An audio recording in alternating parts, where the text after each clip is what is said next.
بسم الله الرحمن الرحيم قل أوحي إلي أنه استمع نفر من الجن فقالوا إنا سمعنا قرآنا عجبا يهدي إلى الرشد فآمنا به ولن نشرك بربنا أحدا وأنه تعالى جد ربنا ما اتخذ صاحبة ولا ولدا وأنه كان يقول سفيهنا على الله شططا وأنا ظننا أن لن تقول الإنس والجن على الله كذبا وأنه كان رجال من الإنس يعوذون برجال من الجن فزادوهم رهقا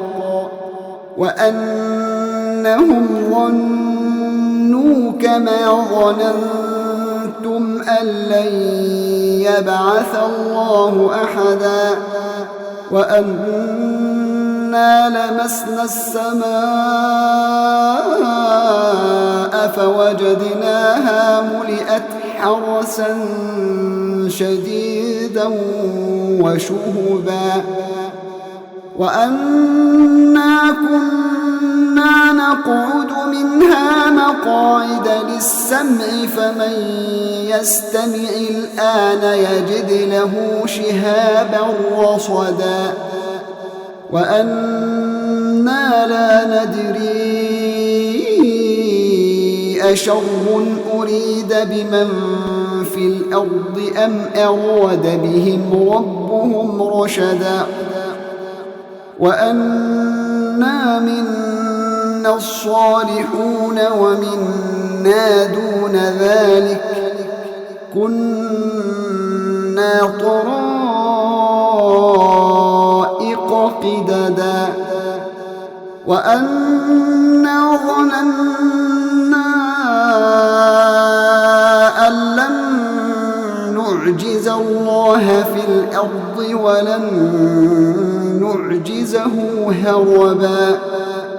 وأنا لما سمعنا الهدى آمنا به فمن يؤمن بربه فلا يخاف بخسا ولا رهقا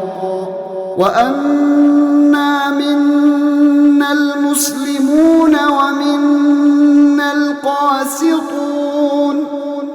فمن أسلم فأولئك تحروا رشدا وأما القاسطون فكانوا لجهنم حطبا وأن لو استقاموا على الطريقة لأسقيناهم ماء غدقا لنفتنهم فيه ومن يعرض عن ذكر ربه يسلكه عذابا صعدا وأن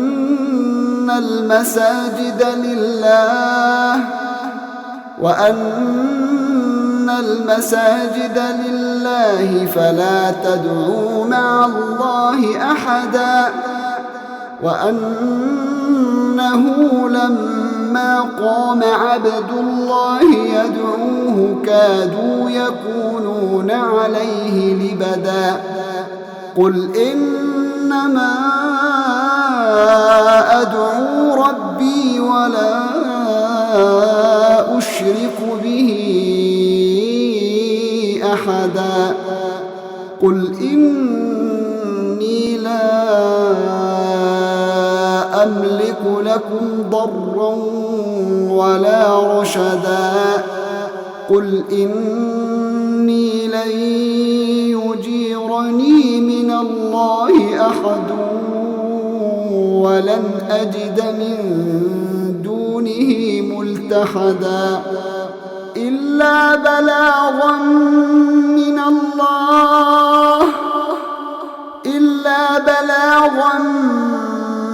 من الله ورسالاته ومن يعص الله ورسوله فإن له نار جهنم خالدين فيها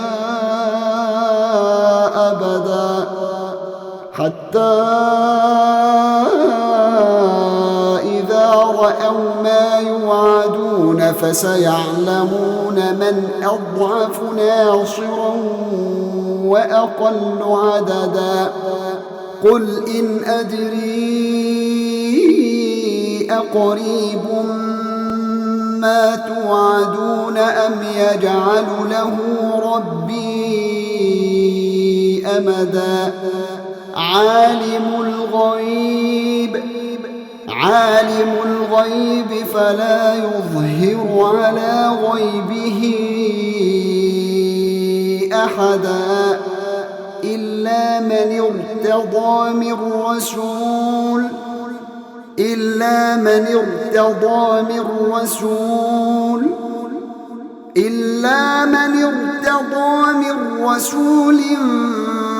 فإنه يسلك من بين يديه ومن خلفه رصدا ليعلم أن قد أبلغوا رسالات ربهم وأحاط بما لديهم وأحصى كل شيء عددا